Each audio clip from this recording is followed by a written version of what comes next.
Well, good morning, everybody. Thanks for joining us. This is bright and early, and this is the second meeting of the Council Study Committee. Glad everybody could join it. We do have some members of the public on as well. I want to start off with one brief comment. I don't want to belabor the point, but obviously, when I was preparing for this meeting, it struck me in light of what happened on this past Wednesday, to just briefly say how I feel pretty honored and kind of lucky that I at least, and hopefully you all feel the same way, that we've been asked to contribute and study ways to improve how we're governed, at least at the local level. And I think it's kind of been fitting that we're have the opportunity to do that. And again, I know everybody's is busy and has plenty of other things to do with their time. So I appreciate everybody joining us today and look forward to working with everybody. So with that, a couple of housekeeping details. As we know, it's not a permanent committee, and we are in the process of standing it up. And there's a couple details that we're working through going forward, and this is really for the public, but also for members of the committee. Going forward now, on board docs, most of you, I think, are familiar with where the city houses agendas and minutes and those types of things for city council, planning commission. So we have a tab now towards the bottom of where you go to board docs and you look for agendas and things for city council. There's a drop down tab that has all the standing committees for the city. Towards the bottom, it's the third from the bottom. There's a new tab called study committee. I believe it's either study committee or study group. And today's agenda is housed there. And going forward, we're going to try to house agendas and other backup material there. And so that should help with members of the public and for us. If folks misplace emails and things, you can find documents, agendas, and things like that there. Also, the staff is setting up a unique email for the study committee so that in the future, if the public wants to send comments, concerns, questions, they can use that email, and then that will be sent to all of committee members, and then we can either respond or obviously take into consideration whatever information and comments they want to supply. My understanding is that email address is supposed to be, and it's not finalized yet, but it should be study group at RaleighNC. What is the city use? Sorry, the dot. At RaleighNC.gov. .gov. Sorry, I should have known that. So it's, unless there's a hang up, it should be study group at RaleighNC.gov. And I don't know, it should be set up in the next couple of days. I don't think it is definitely not set up yet. So anyway, just wanted to pass along those housekeeping details, and then we'll go ahead and move into the regular agenda. And the first item on the agenda is the approval of the December 11th, 2020 organizational meeting minutes. I prepared those, so I hope they were accurate. I'm not the best note taker, but does anybody have any changes, corrections, additions, modifications at this point? Move approval. Second. Okay, we have a motion to approve. Do we have a second? Second. Second, all in favor of the motion to approve the study committee's December 11th, 2020 meeting minutes, say aye. Aye. Aye. Okay, hearing any opposed? Okay, the minutes pass unanimously. Second item of business, nominations and elections for chair, vice chair, and secretary. So at this point, we will open up nominations for chair. Eric, if I might, I'd like to nominate you as chair, given the fact that you've had sort of got the ball rolling and have done a great job of getting us information. I really appreciate the email. So I would make a motion for Eric to be our chair. Okay, so we'll do a nomination. I second. Okay, are there any other, before we do that, are there any other nominations for chair? Okay, then we'll close nominations. It sounds like there's a motion and a second to nominate me, Eric Braun, as chair. All in favor? Aye. Aye. Aye. Eric, it's Robin. Generally, if we are voting on Zoom, everybody should raise their hand and make sure the votes get recorded. Okay, sorry about that. I know I watched enough of them. I should have remembered that. Okay, so everybody in favor of the nomination for chair, raise your hands. Justin, we need a hand over there. Thank you. Okay, I think everybody raised their hands. Are there anybody opposed? Okay, I don't see. one other thing, make sure that at some point somebody writes down everybody that's at the meeting. That way you can say it's unanimous and make sure your votes are properly recorded. I'm Say that working one on more that. time. Okay. Harvey, I'm gonna let you handle that then. Thank you. Okay, so we've got chair. Now we'll take nominations for vice chair. I'll open the floor up for vice chair nominations.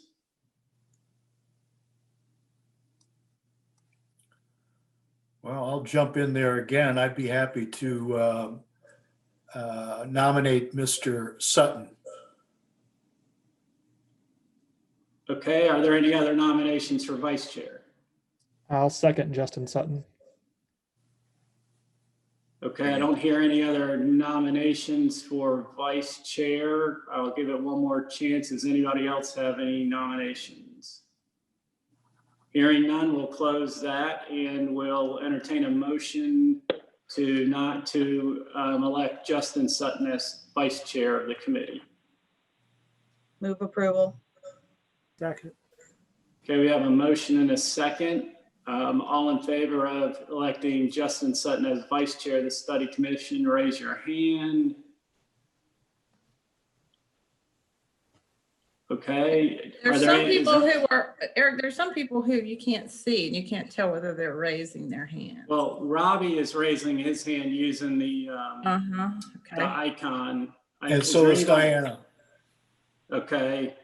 And Nirvana had her screen up a minute ago. I'm trying to bring my hand raised back up. I can't find it.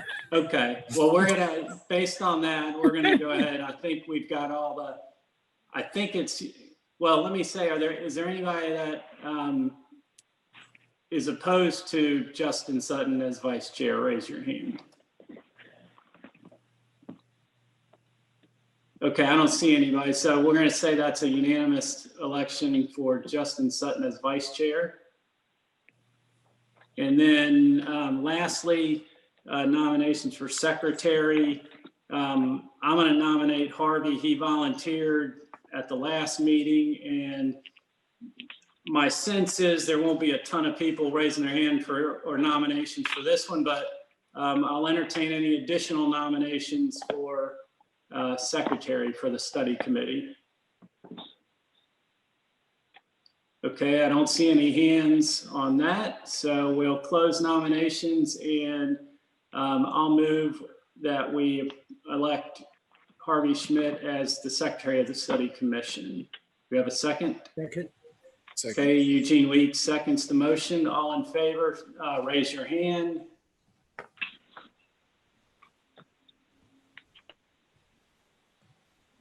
Okay, I think I saw everybody's hand raised, either in fact or by icon. So we'll go ahead and call that unanimous for Harvey being secretary. So thank you for helping us get through that business. And I appreciate everybody having confidence in me to try to keep us on track and get us through this. And I'm always open to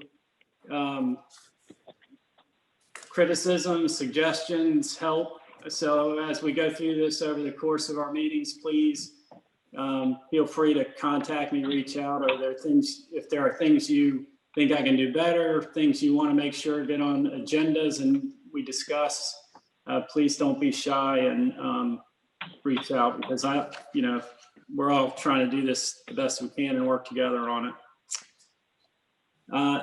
Next item and I brought this up at the first meeting, and I put these together just based on I put these together based on some other meetings I've been involved with, those through the city and others. And they're not really rules of strict procedure like we have on other committees like Planning Commission or Board of Adjustment. But they are, I think, things we should consider and be willing to kind of operate under. And so I just will open it up to the floor for folks to talk about them, add them. And Diana, it looks like, are you raising your hand, or is that a leftover icon from? That was a leftover. I'm sorry. Oh, that's okay. That's okay. I just want to make sure if you wanted to say something, we opened it up. So does anybody, do you think we should have general ground rules? First of all, we don't have to have them. There's nothing that says we have to have them.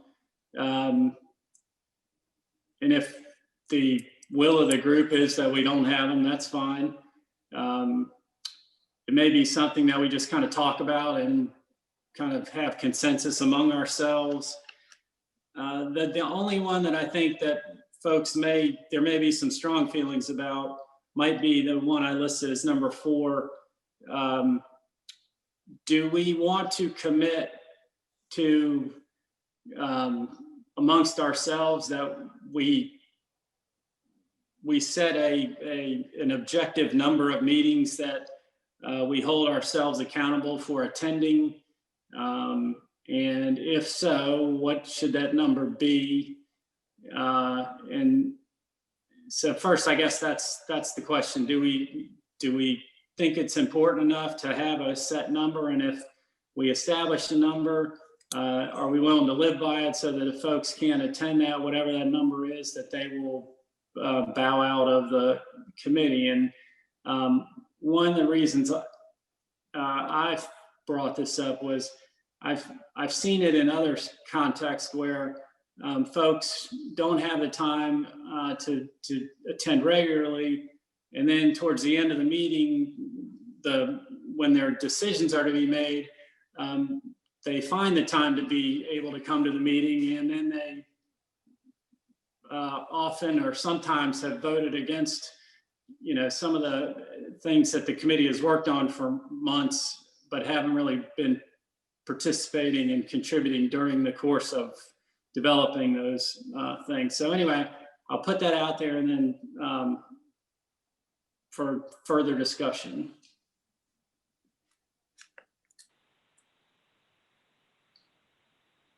Beth, were you gonna?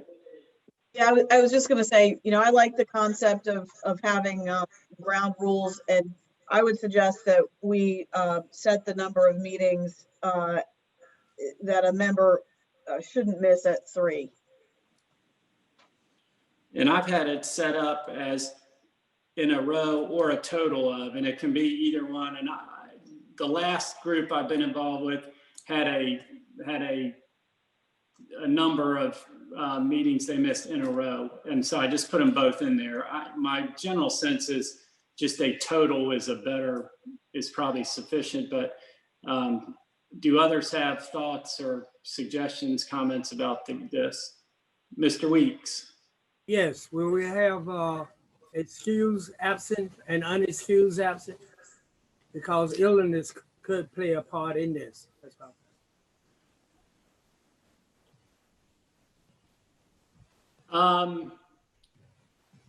I definitely think that's reasonable. I guess the question is then how do we decide what illness would definitely be obviously a reason, you know, an excusable reason. But then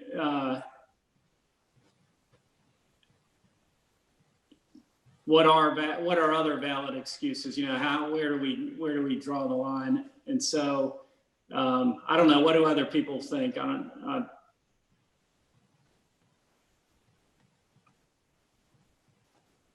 mean, I don't have a strong opinion on the illness issue, although in a Zoom environment, it's, you know, unless you're in the hospital, I mean, you're likely to be able to get on. So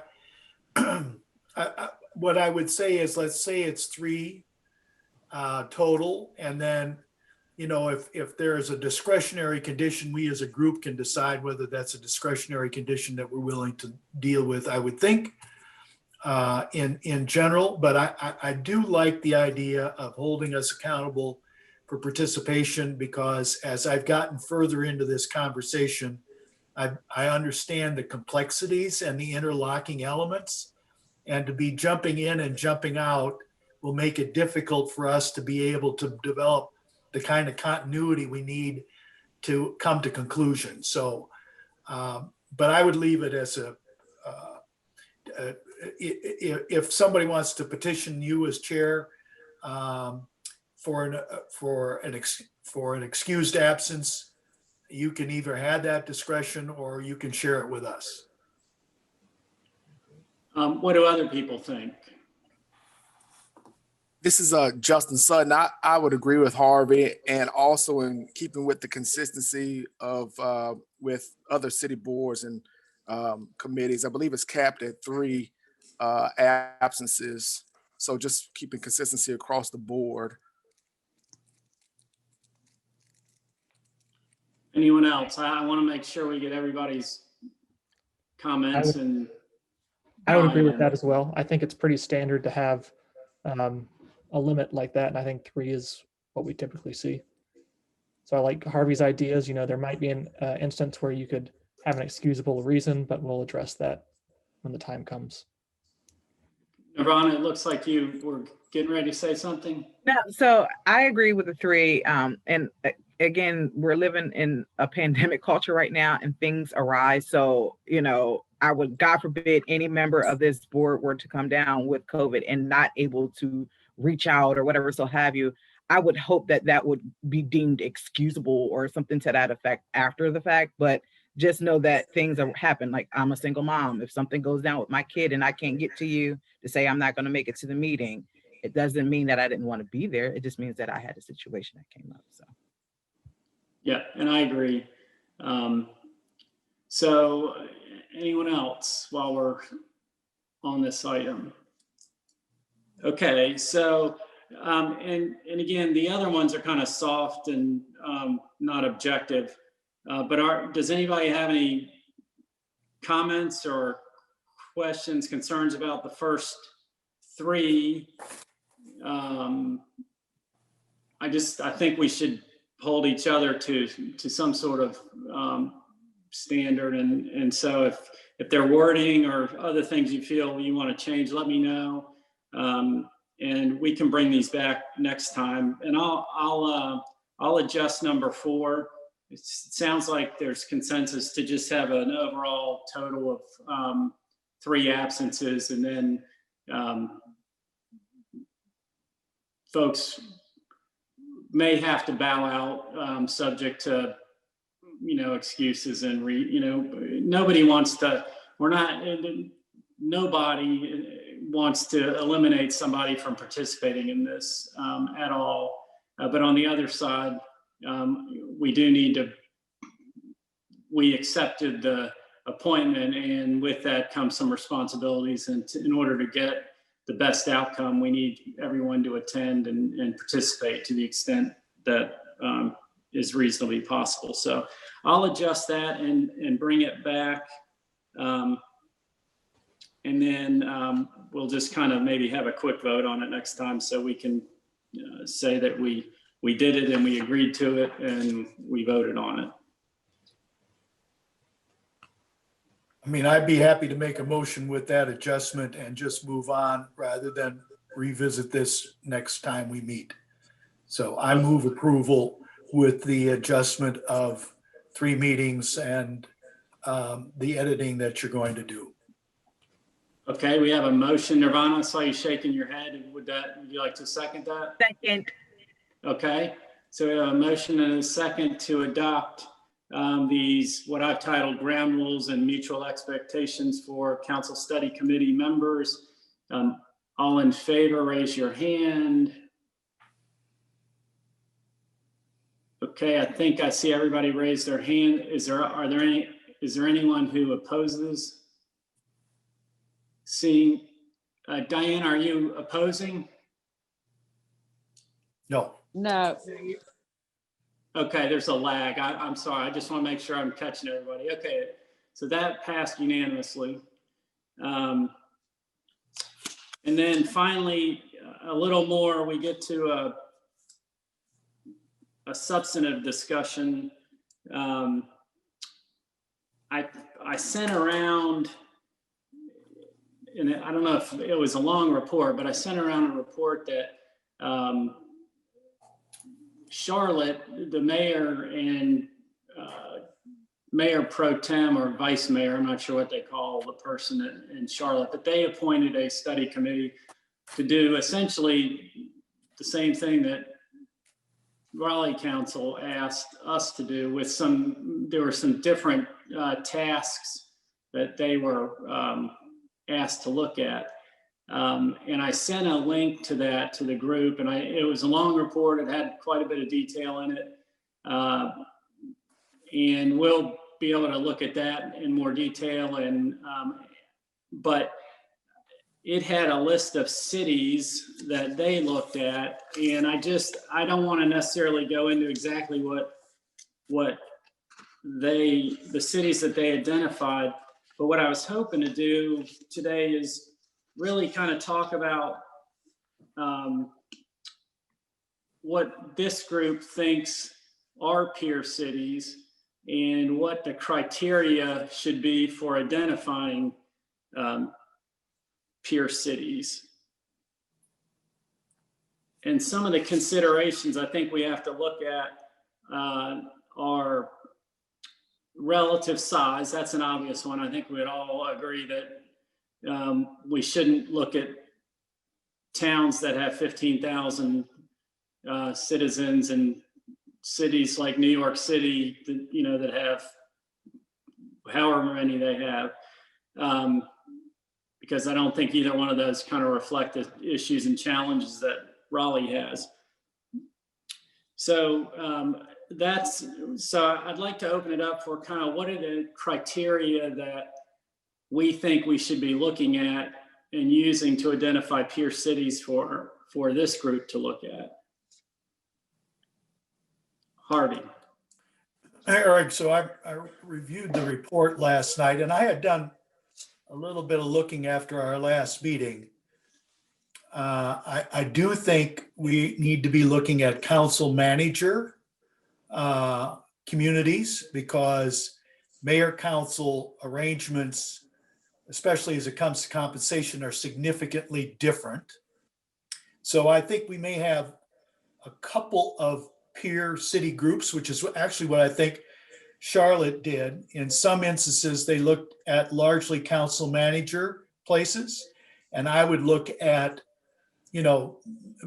largely above us, because we're a growing place and we're going to continue to grow up. So I would be looking up on the council managers, and there are probably a half dozen or so that would fit in the top 30 based on what I found on the internet. And then as it relates to, terms, mean, I think we can have a broader range of cities in that, because council manager and council mayor situations, it doesn't make that much difference on the scheduling of the terms. So I think we might have two cohorts. Okay. So, well, I tend to agree. Do folks, this is kind of a making sure we're all have sufficient kind of background information. Is everybody familiar with, or would you like a little bit of background on, in North Carolina, you can have council manager forms of government, and you can have city mayor, mayor council cities that don't have city managers. And then other city, and Robin, I'll let you weigh in too. And then in other states, they also have something called a strong mayor form of government. And those are more common in cities like Atlanta, Chicago, New York. The very large cities, generally speaking, have strong mayors, and they are basically they're full-time, they're paid, significant salaries, and they manage the city and the executive departments and the professional staff. So I think, do folks want a little more detail about that, Robin? Yes. Well, I was going to say, I mean, Brandon's on here watching. I don't know if he can pipe in, but we've looked, there are hardly any remaining council mayor forms of government existing in North Carolina. And I don't think we saw any that were had populations of over like 5,000 people. So if you're going to use, population size and city size as a metric, then you would automatically exclude any council mayor forms of government. It really is not very prevalent in North Carolina. I mean, we can talk about it if you want to, but I don't think that it's probably reasonable or probable that we would ever change to that form of government under the current scheme. And there are no peer cities that are anything other than council manager. No, and I agree with that. I think I wanted to make sure folks understood.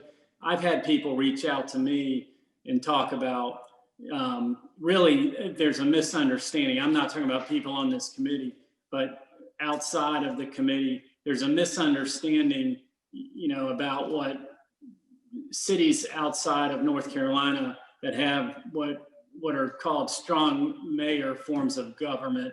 And I just want to make sure we kind of understand that. And as Harvey suggested, from the compensation standpoint, it's really useless. It's like apples to oranges when it comes to comparing compensation for strong mayor run cities like Atlanta and Chicago and these other cities, and I don't know the other ones off the top of my head, versus council manager. In compensation for council manager forms of government are much lower. The other thing is, people have said, to me anyway, well, we need to have a full-time mayor and council, or should we do that? Because, running a city like Raleigh is really does take a full-time, it's really like a full-time job. And the question about that is, that's usually seen in strong mayor forms of government in these other outside of North Carolina, these big cities. I don't know, and Robin or Brandon might weigh in. I don't think under North Carolina law, we can't require a council member or manager or mayor to be full-time devoted to their elected position anyway, regardless of compensation, can we? I've never, no, I've never seen such. I can't imagine it would be. There's nothing in the law that would do that. I mean, I suppose that if you wanted to pass some sort of ordinance or something, I don't know. I haven't really looked at it. It really doesn't make a lot of sense as long as you've got 2-year terms anyway, because people have to make a living and have a job. And I don't know how if you are essentially campaigning every other year for your spot on the council, it would be difficult for you to resign from whatever full-time position that you had for some people just to be a council member. I mean, you may give some thought to what kind of candidates you would get, and it would be only the people who really didn't have to have another job, which I think may be tough with a 2-year term. Right. The other thing to consider, yes, Mr. Oh, Weeks. I agree that we should maintain the council manager because of the comments that I just heard. And it's been working in the city of Raleigh, and I think it will continue because all you have to do is look at the people that's on the city council now.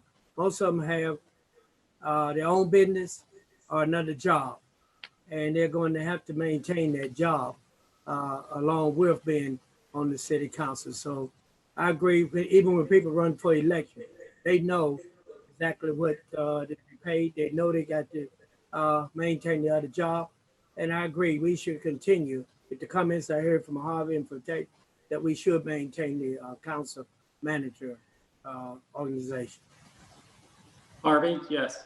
I agree with Mr. Weeks. I think the bottom line here is that a conversation around different forms of government is outside the purview of, or the expectation of council. I think we stay in our lane. We look at council manager organizations within the state. We look at council manager governments across the country. There aren't actually that many, and most of them are in the South and Southwest and West for whatever reason.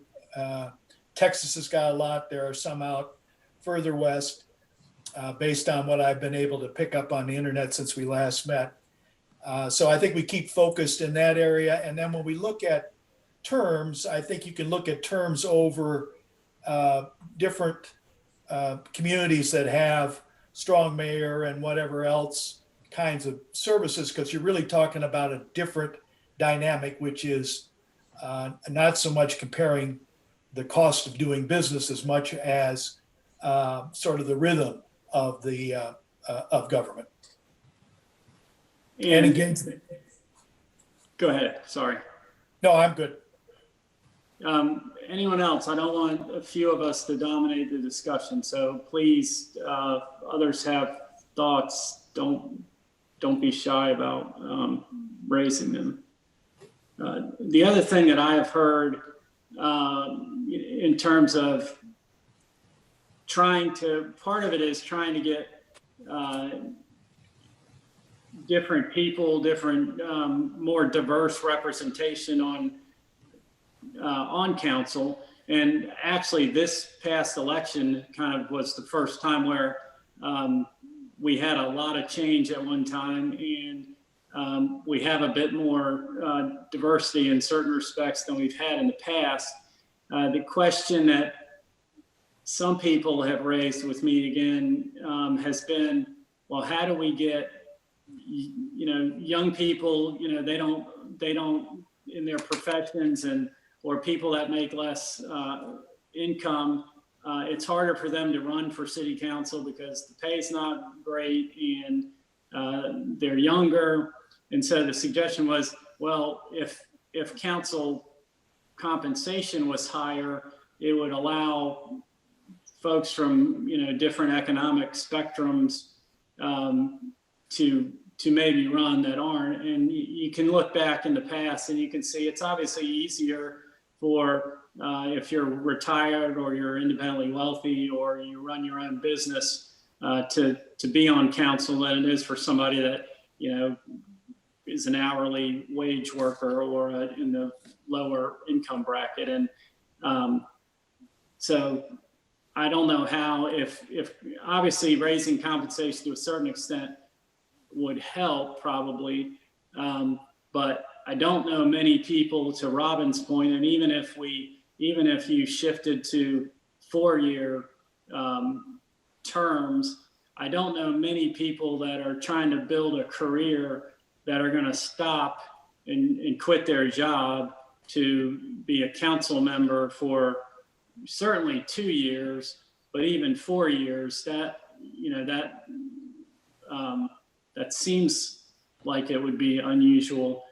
However, I think if you do have folks that are in, possibly service industries, they might, higher compensation on council for 2 to 4 years might be something that would be attractive and lead them to run for office, and they might not otherwise. So those are things I've heard.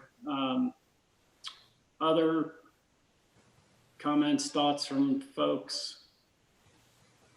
To be clear, we're still focused on identifying peer cities, correct? Yes. Okay. So we don't necessarily need to delve too far right now into No. this other. Okay. You're correct. Yeah. So, are there any other criteria? So it sounds. Eric, Yes. if I might. Yeah. I would encourage the committee to take a look at the Charlotte report and the peer cities that they chose. I think that's a good starting point. There are some on that list that I wouldn't necessarily keep in because I don't know how analogous they are in certain areas. But they put all of that out there so that you could see, or they could share, that there is, there's a diversity out there and there are different conditions and different responses. So if you go into the appendix of the report, they have a listing of all of the peer cities that they chose for North Carolina. They have all the peer cities that they chose on a national basis. And then if you go to the National League of Cities, they have a list of the top 30 most populous cities in the country, and whether they're mayor, council, or council manager. Out of the top 30, 1, 2, 3, 4, there are 10 that are council managers. Now, some of them, like San Jose, Dallas, San Diego, San Antonio, and Phoenix, seem to be sort of out of our range. But anything below that, Austin, Fort Worth, Charlotte, El Paso, Texas, Las Vegas, they're sort of in our, either current population or anticipated population growth range. And I think those are fairly good spots to look at as we look at compensation down the line. But I don't want to overplay that. All I'm saying is a lot of that work's been done, and we just need to sort of take a look at that and see if there's anything we want to add or subtract. And we could do that at the next meeting, or I could try and draft something for you all to consider prior to the next meeting. Well, go ahead, sorry. Harvey, can you share where you found that on the National League of Cities website? I found it and I had to struggle for it. It's Forms of Municipal Government, National League of Cities. And if you go in, you have to go down through the report, through the scroll, and then about near the end, they list the top 30 cities and their forms of government. Thank you. And hey, Harvey or Beth, if you find that, can you share it with the group at some point? We don't have to do it today. I'll do that. Well, and we have a little time. This is the, Jerry Cohen's going to join us around 9:15 to talk a little bit about his, about kind of the legal structure and to supplement what, some of what Robin has already provided us. So we have some time to talk about this. And I've got the Charlotte report pulled up, and I can list out just some of the cities just for people to think about, to get a sense of the council manager versus the strong mayor. And the ones that they looked at were Arlington, Texas. These are council manager forms. Arlington, Texas, Fort Worth, Dallas, Austin, Texas, Kansas City, Long Beach, California. And then to give you an idea of the ones that are strong mayor, as opposed to council manager, were Tulsa, Oklahoma, Atlanta, Georgia, Columbus, Ohio, Denver, Houston, Indianapolis, the combined Louisville, Jefferson County, Memphis, Tennessee, Nashville, Davidson, Omaha, Nebraska, San Diego, and Seattle. So those are all strong mayor forms of government.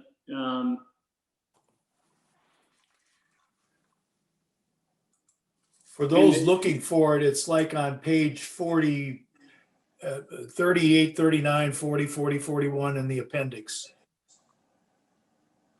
And just to give you an idea, so to give you an idea of the difference in pay for the mayors of strong mayor versus council manager. And I'm going to have to, I read them off now, I have to remember, but Tulsa, Oklahoma, so Charlotte and Arlington, Texas. Arlington is $36,000 compensation for the mayor for base pay. Charlotte is 27, and they have some expense accounts and things like that, but I'm just talking base pay. Fort Worth, Texas is 29,000, and then Tulsa, Oklahoma, which is a strong mayor, they make 105,000. Dallas, which is a council manager, I think is 80,000, which is looks like one of the higher ones for council manager. And then Atlanta, there's base pay is 185,000. Columbus, Ohio is 190. Denver is 175. Houston is 236.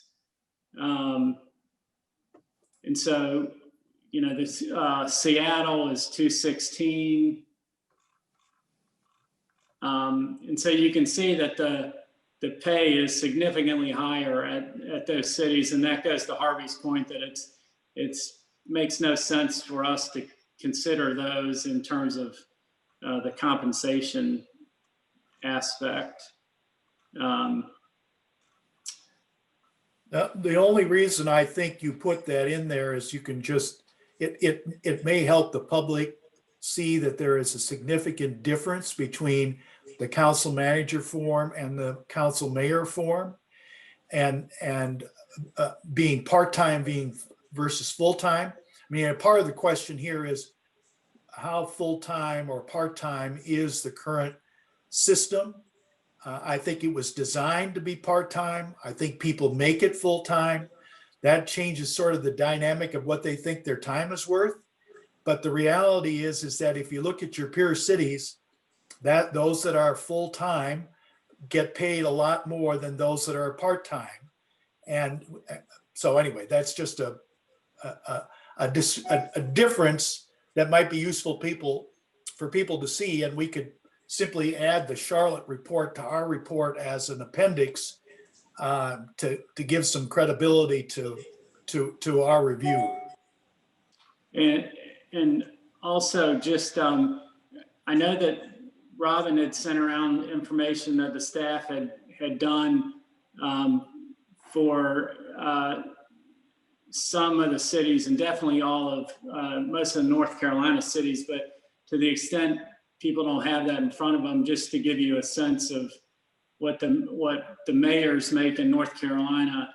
Asheville is 17,000, Cary is 12,000, Durham is 29,000, Greensboro is 30,000, Winston is 23,000. Some have expense accounts too. They get bumped a little bit.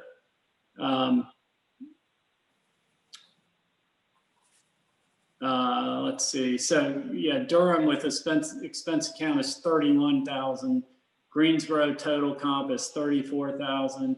Charlotte I mean, Winston is 35,000. Charlotte is 45,000. Raleigh is 27,000.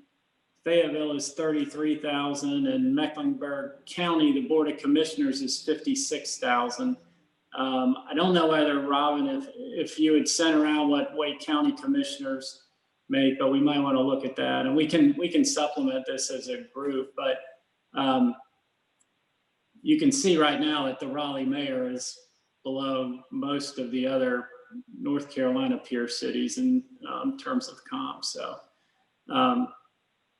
does anybody else, again, there's a couple of us talking, do others want to share anything or thoughts about this? And I think also, do we want to go ahead and if people have ideas about which cities they would like us to look at, whether in North Carolina, I think identifying the ones in North Carolina is easy and we have most of that information. But are there cities outside of North Carolina that folks want us to look at? And don't be shy whether you don't have to know whether they're strong mayor or council manager at this point. I'd be just interested in, people's experiences. If you traveled places, you've been to cities that you really like and are interested in, would be interested in finding out if we should look at those. Don't be shy. Let's throw them out, and we can. I do. I have just two places that I would like us to look at, and that's Okay. Georgia and Florida. Not all of Georgia and Florida, but the larger municipalities in Georgia and Florida, like the Atlantas, the Augustas, the Savannahs, the Miamis, the Tallahassee, those places. So. Okay, so take a look at kind of the larger metropolitan areas in those two states. Mm-hmm.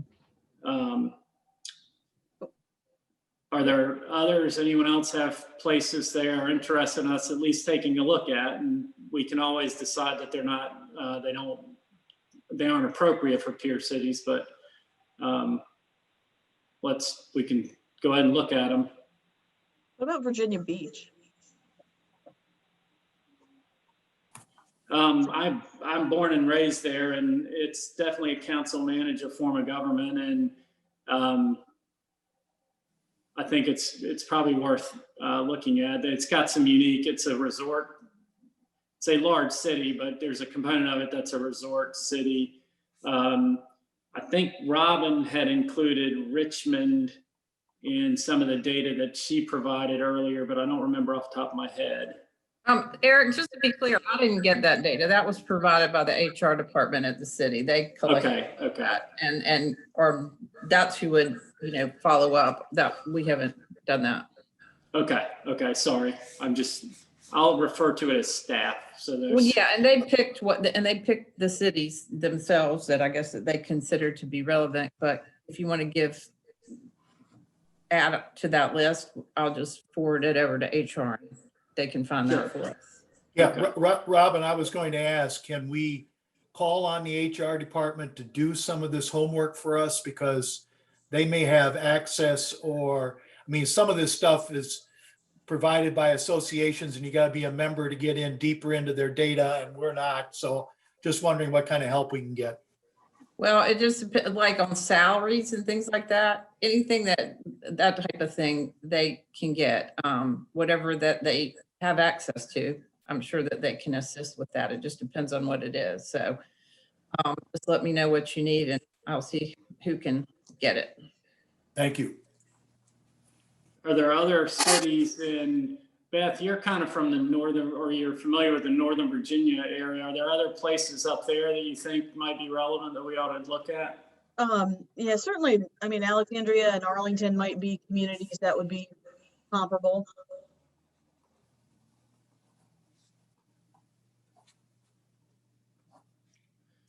Are there other folks in the group that maybe from other places or from travels that, Ashton, yes? Yeah, and I know Harvey listed a bunch, but one that jumps to mind, I think, is Columbus and Indianapolis. I don't know if we've mentioned those two yet, and I'm not sure if they are an appropriate match. Those are in the Charlotte report. So we've got that information. others that folks have, I put together a little bit of just some, I think we shouldn't discount looking at some of the North Carolina counties, again, like Mecklenburg County, Durham County, Wake County. I don't know to what extent, but they, they have, there's some similarities. They also, counties have different responsibilities in terms of social services provision and things like that. But I think the governing bodies themselves, it might be worth taking a look at those. Let's see if I don't remember seeing Minneapolis. I don't know if Minneapolis was in the Charlotte report. Yes, Minneapolis is in the Charlotte report. Okay. Richmond, Nashville, Fort Worth. I mean, those are between the Charlotte report and some additional ones that, I think Virginia Beach is a good one. Some of the Northern Virginia ones. I don't know, are there any others anybody can think of they've traveled to or been impressed with or heard that they're, I tried to think about, people that are doing or cities that are doing things that we are trying to do, in terms of more bike infrastructure, greenways, things that we are doing that they might be doing better than we are. And, if they are, is there something about how they're structured and how they're compensating their councils that might make sense to look, for us to look at? Is Nashville on the list? Yes, and Nashville's kind of crazy. It is on the list. They have a combined Davidson County, but they have like a 43 member governing body. It's kind of crazy. And it's really unique. Doesn't mean we shouldn't look at it, but it's, I didn't realize until I was looking at it, it's quite remarkable. And for those that are interested, and Jerry Cohn may go over this, but in North Carolina, the largest 12 is the maximum size of that a city council can be. So cities have flexibility. They can go as small as 5, I think, and as large as 12. So that's kind of the option and the range for cities in North Carolina. Trying to see. Have, Harvey, have New Orleans been looked at or thought of? It's not on the Charlotte list. And they did not show up in the top 30 cities in the country, but that we could take a look at that. I mean, Thank you. But my guess is that that's also a council mayor situation as opposed to a council manager. But yeah, I suspect it is. But again, we can figure out reasons why later if they don't seem to be appropriate to be peer cities. So right now, I just want to, and I appreciate that addition because I want to make sure we kind of see what the total possible universe the group thinks we ought to look at, and then we can, and we have to not overwhelm staff, and so I think obviously we're being reasonable, but we just want to keep that in mind as well. Hi, Eric. This is Justin Sutton. I just had one particular comment, and looking over this benchmark study, this Charlotte benchmark study. Is there any data that we can pull and identifying as peer cities regarding similar budget structures? Because I'm looking at this graph. I don't know if it's on page, let's see here, 37, and you look at the general fund budget that is highlighted for each city. But I'm wondering if we can pull some data on similar budgets, annual budgets for each city, and identifying peer cities to study. Yeah, I think, depending on how, every city's budget, as far as I know, in any state are public record. And I think that's, somewhat relevant for for us to look at. And again, I think once we compile and get the list, I think that's a good data point, and we may want to, then as we're trying to figure out whatever recommendation we think we want to make to council, I think those types of things can play into it as well. If we think, there's each peer city has these characteristics, and one of them has a substantially more complex budget or some aspect of it that we think either makes it less relevant or more relevant, I think that's another item to consider as we're deciding, what to, how to craft a recommendation. So it seems like, is everybody generally, and I'm going to try as we go along in this process to see where we have kind of points of consensus. And going back to kind of Harvey's original point, does it make sense to others to kind of set out, as far in terms of the compensation component, we can still look at the strong mayor, because I think it's informative about the substantial difference I think we're going to see in total compensation. But as far as what this group would consider peer cities, we ought to limit our recommendations to by cities that are operated through the council manager form, because I think those are going to be most relevant to North Carolina and the city, in Raleigh. And then, there might be, then we can look at the variation and look at if there's substantial differences. I don't think we're going to see huge differences in those total compensation packages, even across the country. So does that make sense for the compensation component?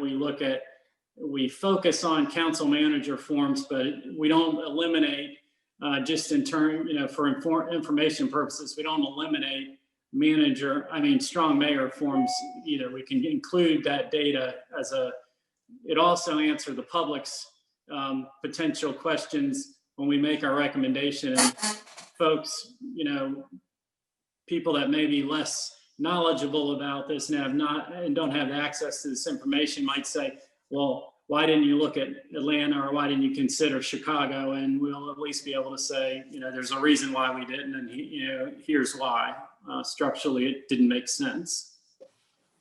So does that sound reasonable? Is there consensus on that? Unless people want to chime in and say that doesn't make sense, I'm going to assume there's consensus on that. Yes, Mr. Weeks. Yeah, I agree with your comments that we should, the comments that you made earlier at the beginning, that we should try to go ahead and look at it from a council manager more than the council mayor position. I agree with you. Well, I'm stealing that from Harvey, but yes. Okay. And then on the other one, I think we can then, as Harvey suggested, another kind of item to see if there's consensus on would be to broaden out the cities we're looking at in terms of whether they have operate with 4-year terms or 2-year terms, and whether they operate with staggered terms, whether they're staggered and have 2-year terms or 4-year terms, or some combination thereof. If that also makes sense, then I think we could break down our analysis and have a section on compensation. And here are the cities we looked at, council manager. Here are the cities we looked at that are strong mayor. And then a section on the issue with terms. And that would, that I don't think we'd have to break that down really. separate that out in terms of council manager versus strong mayor. Does that sound reasonable with everyone? Yes. Okay.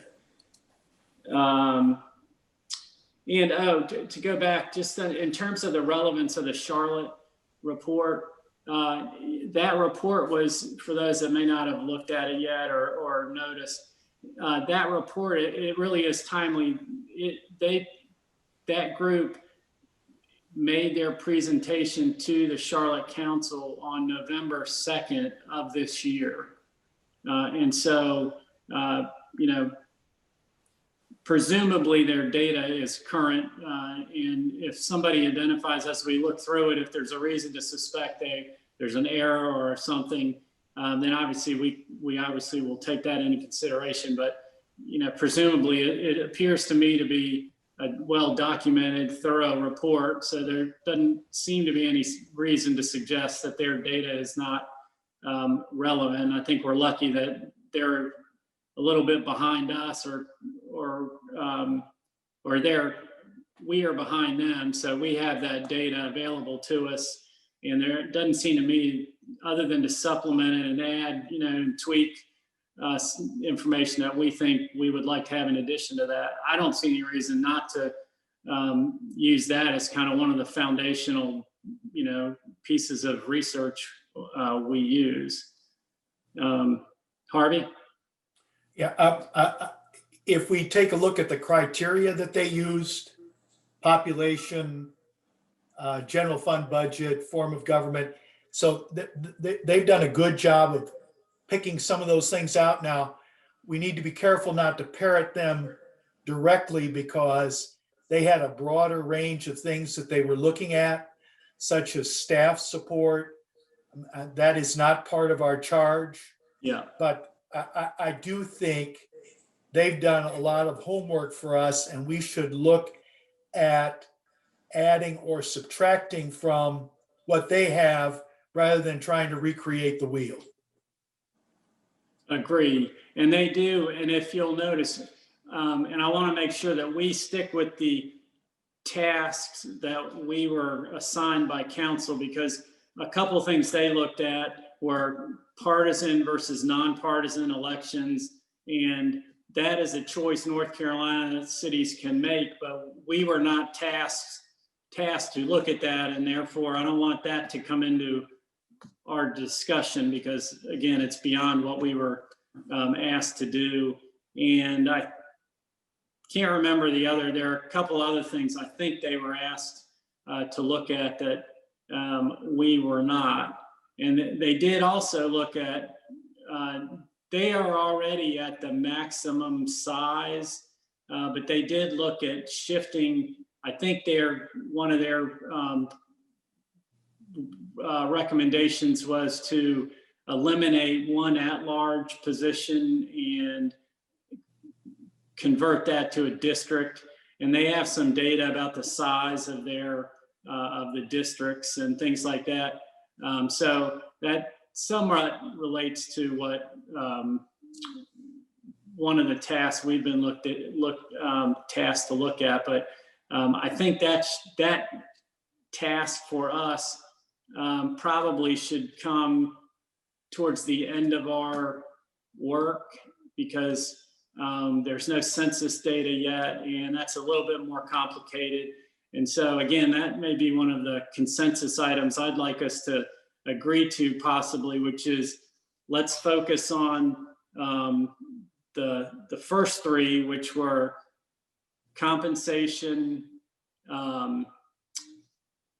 terms, and the last one was kind of voter participation, which is kind of another softer topic. So I want us to, if we can agree, if there's consensus for our group to focus on those items first, and then we'll go to the size and at-large versus district conversation, because I think there's more. That's going to be more, I think, a tougher conversation for the group and has some more complexity to it. And with that, let's kind of wrap this up and put a bow on it until next meeting. Please, if the group could take a deep dive into the Charlotte report, if you could, if the group will allow me the discretion to, and if Harvey, you've looked at this some, and anyone else that wants to weigh in, Nirvana, if you, as you, in the next few days, if you think about specific cities in Georgia and Florida that you definitely want us to look at, if you want to either share those with the whole group or with me, and then I'll kind of try to combine all that and ask the appropriate staff to get us the data relative to those. I'll try to do it as well, but if there's definitely ones you want us to look at, just, send the group an email or me, and we'll put that on. And I'd like to have a deep dive next meeting so that we can kind of really decide what the peer cities are we're going to look at, so that then we can, really get into that. So with that, I think that Jerry, I see him on screen, and I appreciate he is running errands today and was at I think he's at Duke right now. So he's kind of on the run, but looks like he got himself a place to present to us. And I shared the information that he put together for us, and he's going to give us a summary of that. And then to the extent folks want to hang on towards the end of the meeting, he's available to answer questions for us.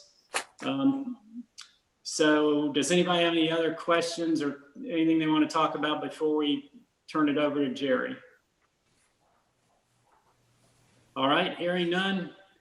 Jerry, go ahead and do a brief introduction if you would, and then take it away. Sure, thanks. I'm wearing the mask because I'm over at Duke Medical Center where my wife has a routine outpatient appointment, so they make me keep my mask on since I'm in a waiting room on the side of a waiting room. So thanks for accommodating Eric and the whole group.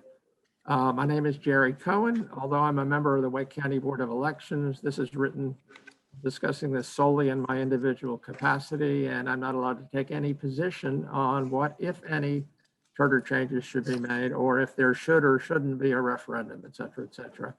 I also worked at the General Assembly dealing with election laws from 1977 to 2014 as Director of Drafting and Special Counsel, and I served on the Chapel Hill Town Council from 1973 to 79 before moving to Raleigh. One of the charges to the committee is to look at Raleigh's election structure. I don't have any comments on salary, as that can be done by the city council and the budget ordinance, and there isn't any process outside the normal budget process. I've distributed a larger presentation. There are 3 separate potential parallel issues, but I want to focus on term lengths and then lesser council size. Terms of office for city council and perhaps for mayor. Second, size of council and distribution of seats between at-large and district. The third is the manner of election. We currently have an October election and November runoff. And of course, there are some corollary issues on turnout and citizen engagement that may relate to the election date.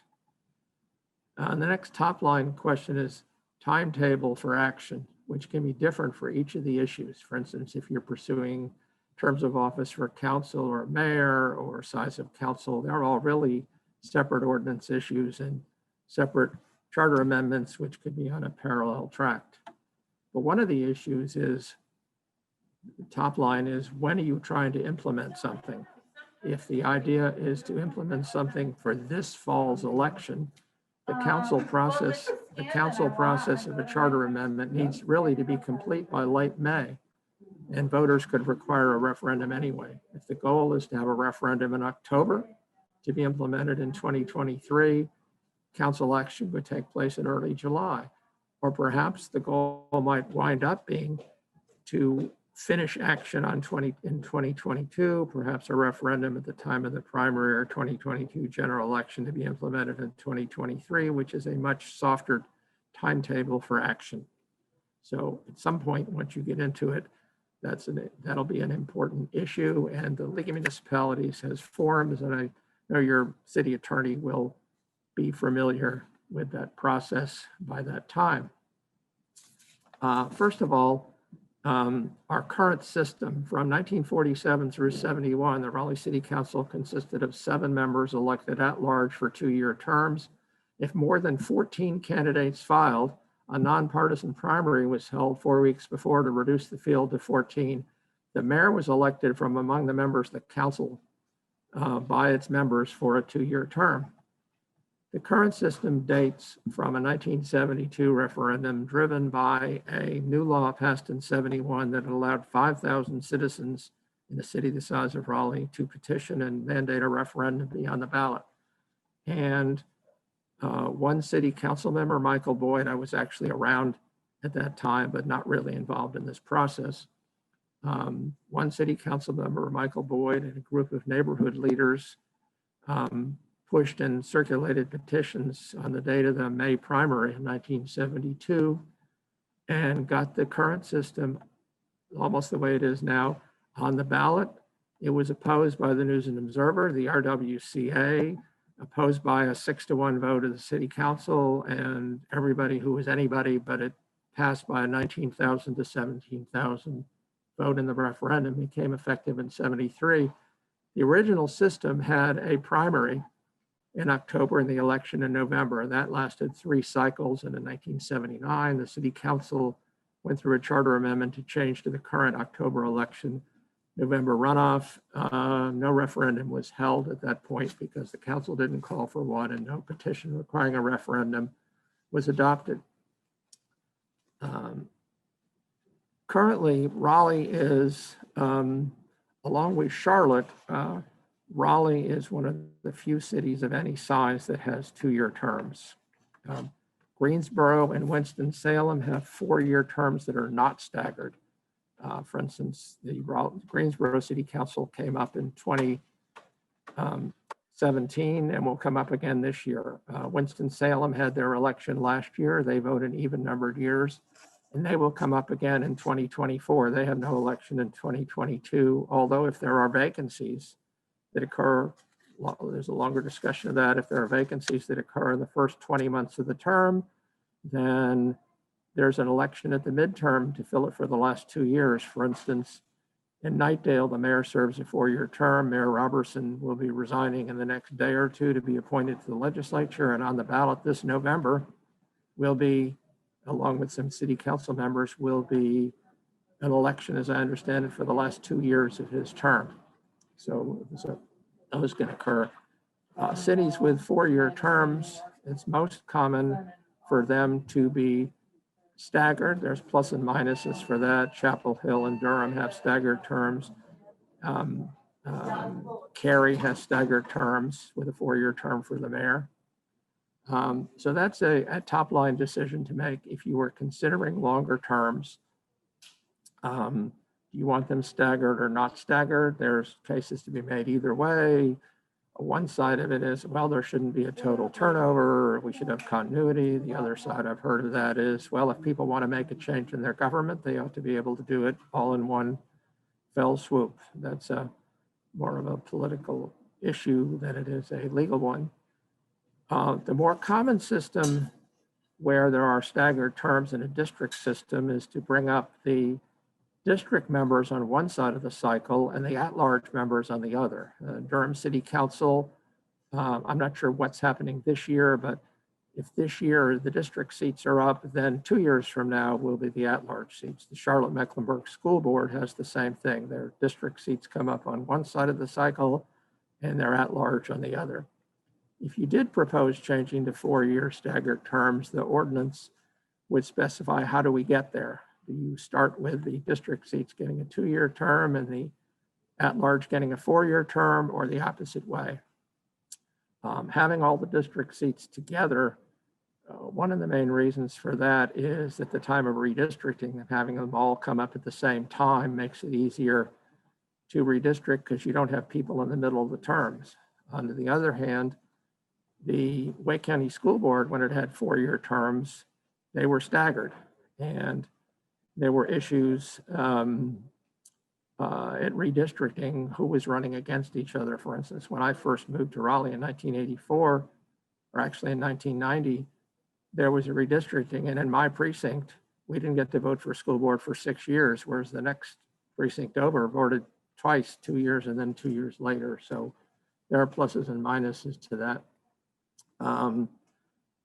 It's also possible to have some 4 years and some 2-year terms, but I'm not sure the system Raleigh has that really works. In Boone, they have three members come up each time, and the top 2 finishers get 4-year terms, and the third place finisher gets a 2-year term. So that's another option, but I'm not sure if that really works with a mixed system of district and at large, but that's another option. Let's see. Our current, and the mayor's term also could be continue at 2 years or be 4 years. In Durham and Chapel Hill, where there are 4-year terms, the mayor serves 2-year term. In Cary, with staggered terms in district, the mayor serves a 4-year term. Similar in Knightdale, which we learned today. There are some Wake County municipalities have their mayors for 2 years, some for 4. As I mentioned, Knightdale, at least in Cary, have their mayor with 4-year terms. One of the side effects of an election turnout, if the mayor has a 4-year term, is the side of the cycle where it's just council members. The turnout tends to be much, much lower if the only thing on the ballot is city council. Typically, in most municipalities, the mayoral election is what draws turnout. There are some cities that have elections in even numbered years. That requires action by the legislature. There's about 18 or 20 of them, but the only ones of any size are Winston-Salem and Asheville. They elect, but the city council here cannot change to that system on its own. It would require approval by the legislature. It does have a big effect on turnout. I've discussed that in the paper. Let's see, Raleigh mayoral election had 54,000 votes cast 2 years ago, but 235,000 people in Raleigh voted on the bond issue. So you can see there is a much different turnout issue. Winston-Salem in 2020 mayoral election had 119,700 votes, more than twice Raleigh's turnout for a city that's, I don't know, maybe half the size. The election method, right now we have the election in runoff. It costs about $700,000 to hold Wake County municipal elections in this October. Share to be shared about 75% by Raleigh and about 24% by Cary and about 1% the city of Durham, which has a precinct in Wake County, 1 precinct in Wake County. And if there is a runoff, the council, that's basically the same amount again. Currently, there's only 4 weeks between the election and runoff. Other options could be to go to a plurality election, such as, for instance, Chapel Hill and all the other Wake municipalities have, other than Cary and Raleigh. That could be done for this year or 2 years from now or not, or to go the Durham system, which is and what Raleigh used to have, which is a nonpartisan primary. For instance, if 3 candidates filed for mayor, there'd be a primary to reduce it to 2. And same city council, if there were 2 at-large members, if 5 people filed, there'd be a primary. In Durham, there were like 4 elections in a row where there were 3 candidates, and when Bill Bell was running, and 2 of them were non-serious candidates, and Mayor Bell got over 90% of the vote in the primary 2 elections in a row or 3 elections in a row, and then had to face off in the general election with a candidate that had polled 4%. So, I mean, there's pluses and minuses in that system. A plus is that people are more used to generally having general elections in November. There's been some thought that having it in October may raise a level of confusion with voters not voting then. I think that's all the topics I have, and it's in much greater length. I'd be glad to answer questions for a few minutes. I'll post, I think it'll be posted online, my presentation as well.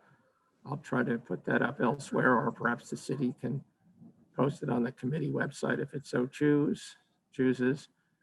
I'm glad to answer any questions here or offline later. I can be reached via email at ger.cohen@gmail.com, and I'm on Twitter as well as at GERCOHEN. Glad to answer any questions now or later. Thanks Well, for Jerry, speaking. thank you for doing this. And I know you've had a long history of working in the General Assembly, and you know this back and forth from also in your role as on the Board of Elections. So we really appreciate it. Does anyone have questions for Jerry? Oh, I have one other thing I didn't mention. Yes. Council. It's possible, the maximum council size under the statute is 12. It would be possible to add a district member or add an at-large member, or do both, or switch one seat from district to at-large, or vice versa. That's another option as we go into this. I know there's some community interest because I see mentions of this online. So that's another topic, which is the allocation, council size and allocations between district and at-large. There's lots of different options if there was desire for a change. Yep, and we talked about that briefly before you joined, and we're going to try to, that topic is going to be towards the end of our work because, as you suggested, there's quite a bit of complexity to it. So we're going to try to do the relatively what I think are easier topics first. But thank you. Again, are there questions for Jerry now from anyone? Well, I have two. I think they're easy, but I want to make sure. Some folks have asked me again.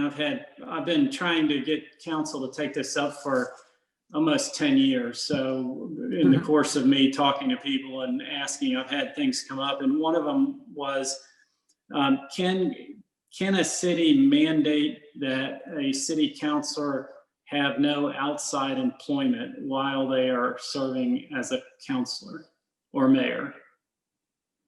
Other than conflicts of interest, I would say no. Our case law in North Carolina is that no additional qualifications may be added other than someone live in the city or in the district of a district seat and be 21 years of age and not be a felon. So I don't think the city could ban that. On the other hand, the city, through ethics policies, could restrict employment that might be a conflict of interest. There are state statutes on that in a lot of cases require a council member to not participate at all or at the meeting and abstain, for example. Okay, and then the other one, and this wasn't a charge that our council had given to this group, but the Charlotte committee that studied this, there was a suggestion in it, and I just want to make sure I'm clear on it in the group in case it comes up from members of the public. The city on its own could not impose term limits without special legislation from the General Assembly. Is that correct? Well, it's different than that. It's my opinion that under our state constitution, which bars the legislature from adding additional qualifications for office other than age, felony status, and residence, could not do that. The Charlotte City Council committee studying that on Friday dropped that from their list of options. There's a city council meeting today that's going to decide whether to move that process along. They're discussing that issue this afternoon. But they've dropped that. A case about 25 years ago, Nightdale versus, I forgot the name of the council member, held that the legislature could not require a candidate to resign from another office to run. And our Supreme Court said that additional qualifications couldn't be added. Since that case in 1989, the legislature has systematically repealed all local charters that had term limits. There were 6 or 7 of them. So I would say Okay. now that would not be allowed under the state constitution to have term limits, and Charlotte dropped that from its list of options last Thursday or Friday. Okay, well, perfect, because I know that it's come up, and that'll be good information for the committee. They can share that with folks that might be interested in that topic as we're moving forward. So with that, we are right at our time, 9:29. So Jerry, thank you. And as he suggested, he's great on Twitter. If you're going to follow anybody on Twitter, Jerry's one of the best to follow. He's very informative. And I have my messages open for direct messages, and I'm glad to hang out a few minutes on this call if people have questions, or maybe you need to terminate it, but either way. Well, thank you. I have 2 administrative issues here at the end. One, the city asked me to ask our folks, the committee members, to the extent they can during our meetings, if they can keep their camera on. Their goal is to try to make these meetings as close to an in-person meeting as possible. And because they're recorded, they'll be available to watch by citizens or us as well. And so they would like us to, as much as possible, keep our camera view on during the meetings, because it makes it a little more like a meeting. So I was asked to pass that along, and that would be good. Second, if anybody has still not done the doodle poll for our next meeting, there's some complexity to that. It's not just the 10 of us trying to figure out a time to meet. There are staff members that have to help us run this thing, and then the staff that are helping to be present. And so if you haven't responded to the doodle poll, if you can, so we can get the next meeting on the schedule, and then we'll make that known to the public as well. And are there any other items? Beth, yes. Eric, just to confirm, there's another doodle poll besides the one that we did for setting this meeting? Yes, McLean sent that out about a week ago, maybe. Okay, I may have missed that. Thank you. So if you can't find it, let me know, or McLean, and she'll make sure you have it.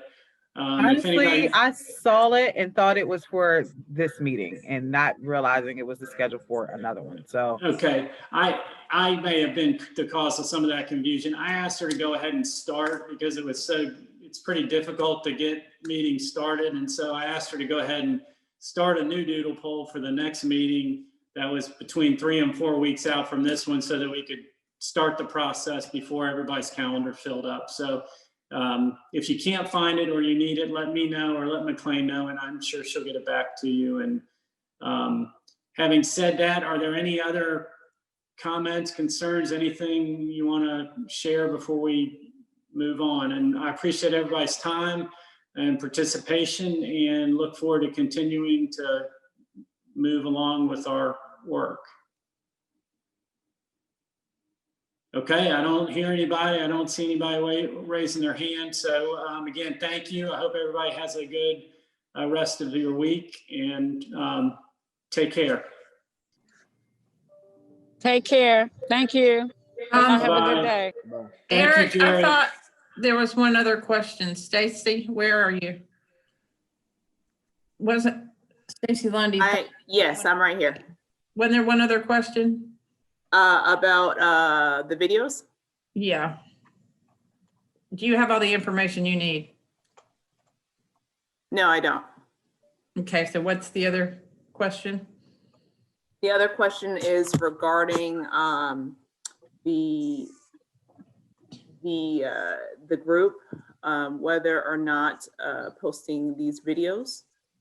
You remember that We question? need some, yes, we need some guidance from the group as in what they would like to do with the recorded videos.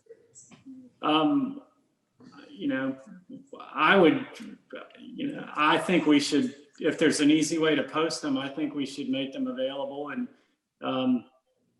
make sure that we're as transparent and as provide as much useful information to the public as we can. Does anybody have any strong feelings against doing that? If so, raise your hand or let us know. Can those be linked at the board docs at that tab? Is that a place that they can be done? So it's kind of, there's a central place for pretty much anything that folks are interested in finding. We can look into that. We can explore it, but I can't confirm or deny on how we're, or where we're going to place the videos, but we can look at that. Okay, well, once you let us know, then we'll figure out how to make sure the public is aware of it. Harvey, yes. Yeah, sort of off this topic. I thought Jerry brought up a good point, which is there are some time sensitivities to some elements of this if we're thinking about this year. And I think when we next meet, we ought to get that off the table. We get it on the table and discuss whether we're on a dead rush or whether we're going to take our time. I have a bias towards being more, these are big changes potentially, and I think it would be better for us to perhaps be slower than faster so that we don't get people worked up because of process as opposed to doing our appropriate due diligence. That was number one on my notes for the next agenda. So I think we should decide that. The other thing I really would like everybody to take a deep dive to the extent they can in the into the Charlotte report. And Jerry, thank you. I've been wondering what Charlotte was going to be doing. So I'm going to try to watch that meeting today to find out kind of what they do. But I'd like to maybe consider, taking a straw poll on, should, just without detail, if the general sense of the group is, the council, we should increase compensation. And if people have a general sense after looking at the Charlotte report, if there's a general sense in terms of